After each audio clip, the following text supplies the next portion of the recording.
เอาพาได้กิน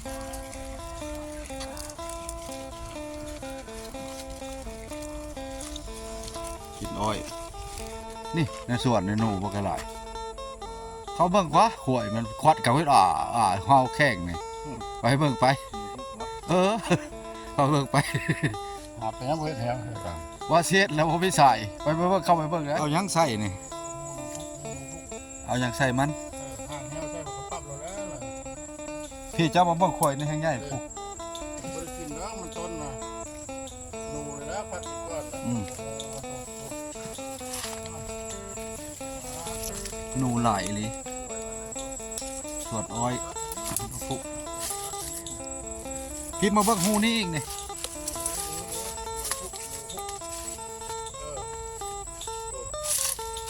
นี่นะในขวยโอ้เสานี่บ่ได้ใหญ่มันควัดขึ้นอีกเลยใหญ่เลยนี่นะนี่ปัดกินมันต้นบ่ห่างแถวใส่เจ้าของก่อนว่าคันอยู่ใกล้บ่อนพ่อบ้านเขาเลาะอยู่เลยอยู่บ่เหลือแล้วคอยนอนอยู่ไม่ยังหนูนี่ควัดว่ะ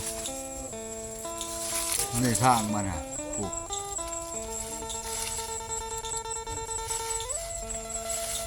ทางมันน่ะเคียงบ่ทางมันกาสิจักโตนี่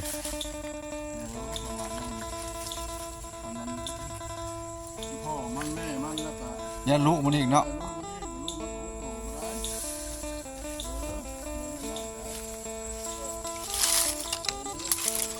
มันควัดกินมันต้น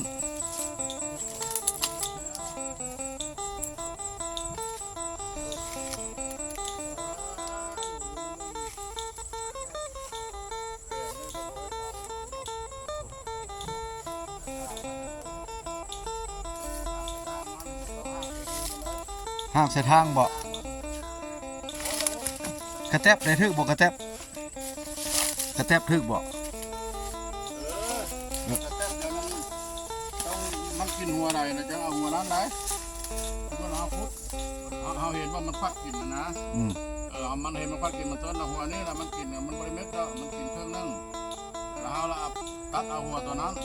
มาละปาดแล้วเสียบใส่หัวกระแทกนั้นมันจะกินเนาะตัดเอาหัวนี่มันได้มันกินได้โอ้ว่าค่อยนอนอยู่กลางเว้นไม่พี่ชังอย่าเพิ่นควัดหู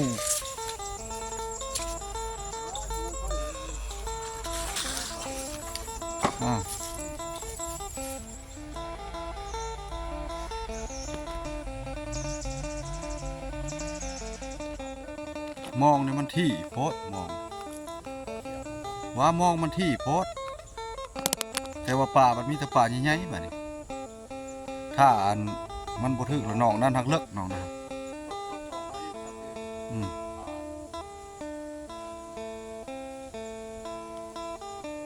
คือว่าเซมอยอยู่จะเก้าป่าหลายมันบ่มาบ่ได้ผู้บอนอยู่ผู้แจ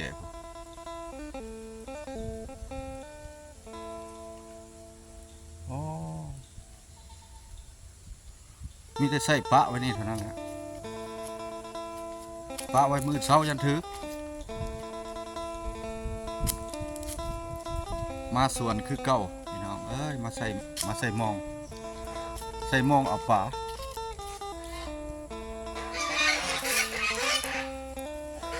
บรรยากาศยามแรง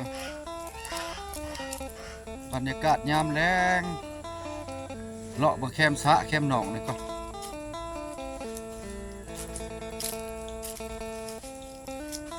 สวนดินใส่พี่จักแล้วก็ดอกแต่ป่ามันอยู่เทิงพี่ป่ายุบอยู่เทิงพี่ป่าน้อยกว่าป่าอย่างไรคือว่ายุบอยู่เทิงพี่ได้เอาป่าธรรมชาติพี่น้อง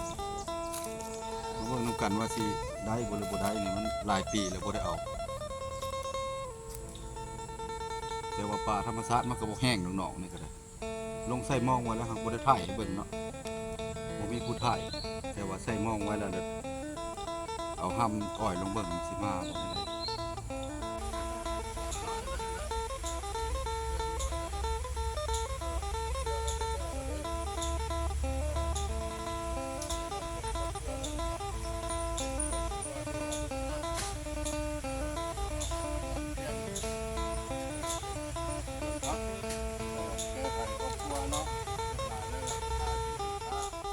หญ้าพันธุ์บ่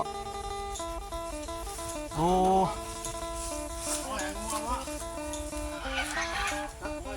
หญ้าพันธุ์เนาะ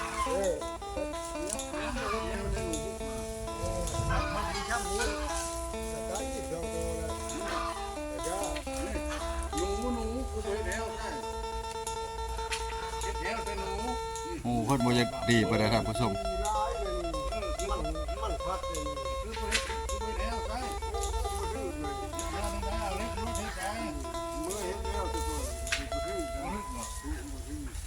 ไปทางไม่เลยเฮ้ยแต่คุยมีหนูว่าดีนะมันพัดมันหนัก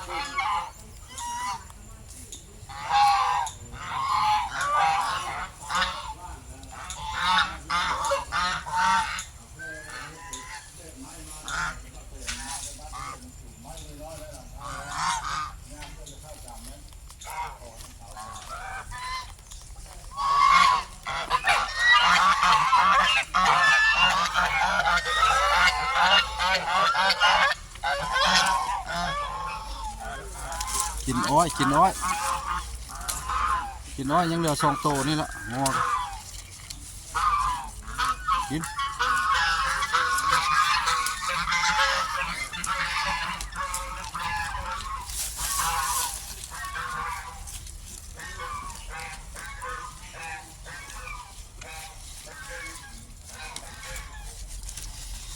กำลังกินอ้อยหญ้าพันธุ์เพิ่นบ่มักเนาะมักอ้อยขนาดอ๋อจะเป็นแต่แซ่บแต่นัวแต่แท้โอ้สองแม่ลูก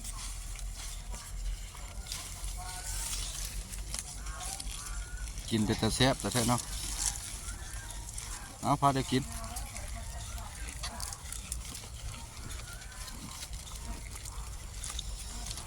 อ้อย